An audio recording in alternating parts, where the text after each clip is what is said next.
Welcome to a new series of What If X Became President? There's many interesting histories throughout all of history, and some more controversial than others. And we'll get through those controversial ones, but we'll also be getting on ones that, well, this person did become president even though they didn't originally run for president. So some people, like maybe a singer or an actor that didn't originally run for president, could actually become president. It's of course all going to be hypothetical, and there's going to of course going to be some things that will need to take place for those people to actually become president in these timelines. Yeah, it's going to be multiple timelines. But first, we'll go with one of the first more controversial elections. That being all the way to the third ever election in the election of 1800. In the original election, Thomas Jefferson won. It was actually a tie between Thomas Jefferson and Aaron Burr. It was not supposed to happen like that way. Thomas Jefferson was supposed to, of course, win, and he over time actually did. But Aaron Burr was supposed to be his vice president. But because this happened, that's why we have a system that Aaron Burr, or like the people that's going to be the vice presidents, can't run in the actual presidential election. So there's that. So there's one candidate for Republican, one candidate for Democrat, or Whig, or Free Soil, just all these other types.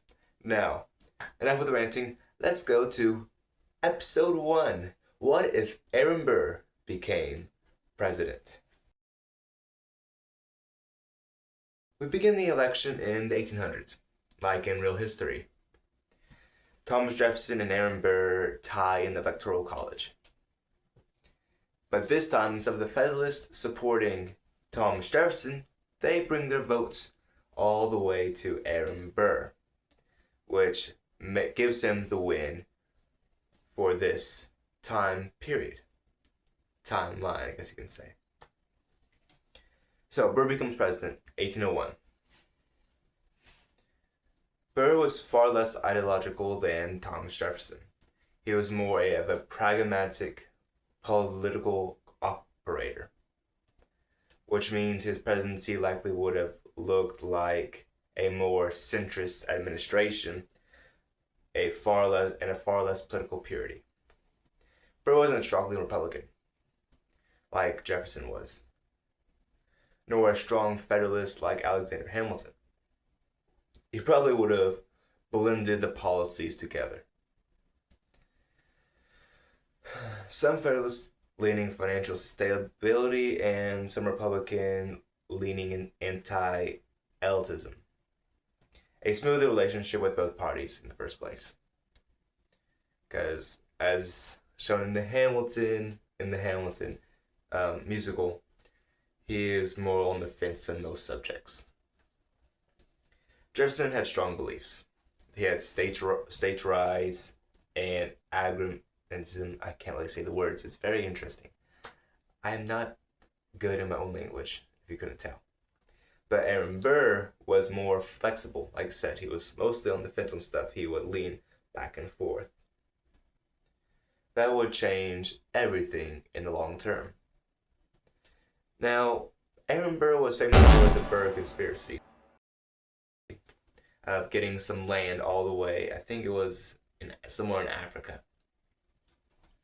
So would have this actually have happened if Burr became president? Most likely no. He wouldn't be desperate for a legacy. He wouldn't be sidelined, and he wouldn't be isolated.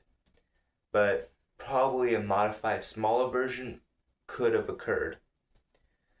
Burr loved ambition, frontier schemes. He might still dream of Western expansion or independent projects, but he wouldn't try to form a breakaway empire. He'd have Senate and cabinet and military watching at his every move. So, no treason trial, and Burr's reputation will never collapse. Now, one of the most famous things we know of Burr is his his duel with Alexander Hamilton.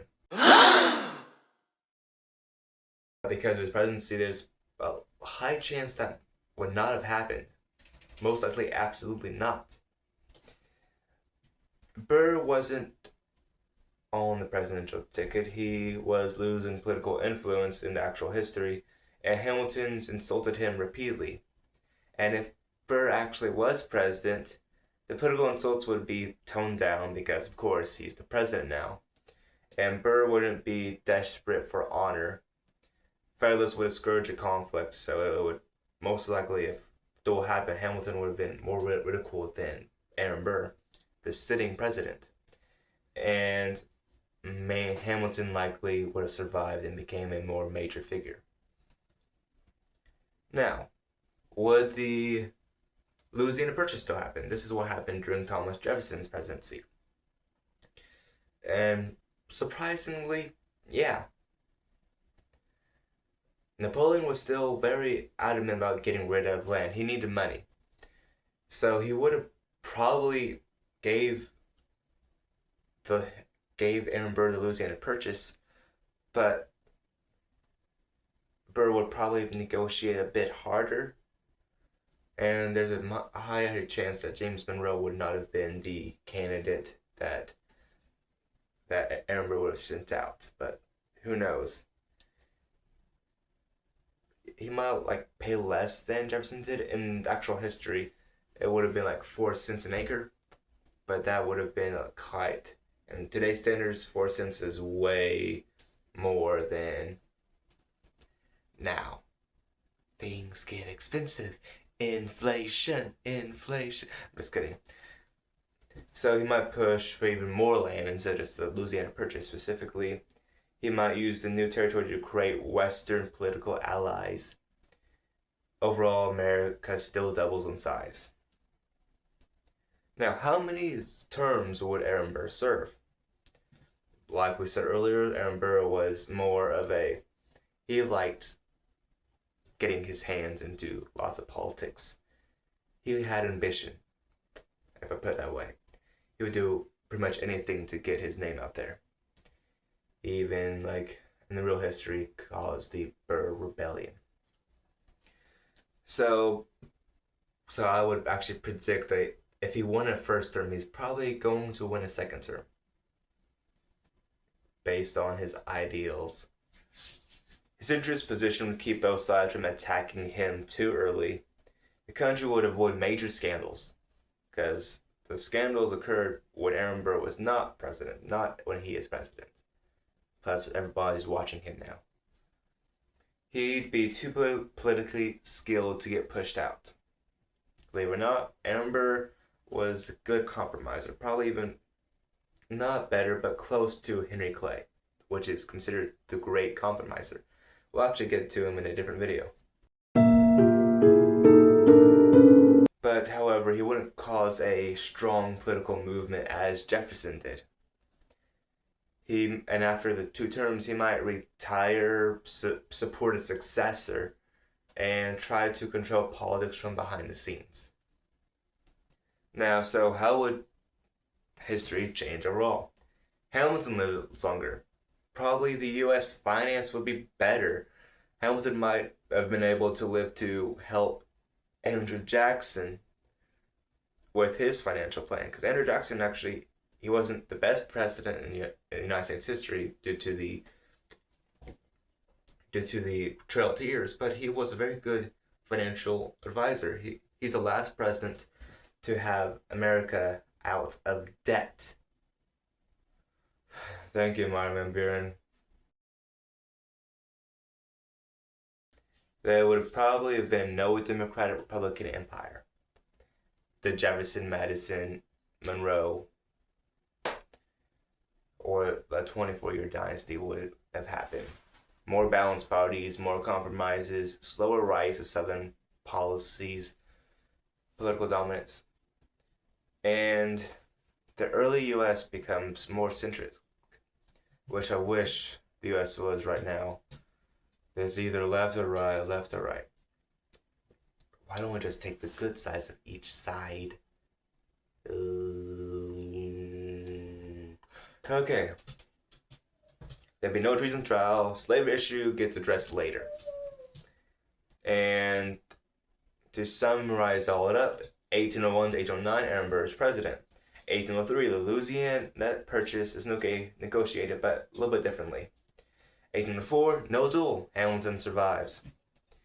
1808, Burr retires or hands power to successor. 1810s to 1820s, more centrist political landscape, and in the long term, slavery debates shift, industrialization increases.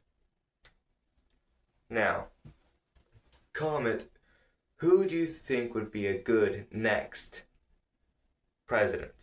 Like for the next episode. You get to choose. If not, I'm just going to throw one out there. Because I already have quite a bit of lists done already. No, thank you. I think I should wear a political hat. Now, if you want to see more of this episode, like, comment, subscribe, please. As we're growing this video, I'll have 208. And there's lots of big political channels out there. I'll take the views away from me. But I'm just kidding, just if you enjoy the video, please do what you want to do. I'm just young. So, anyway,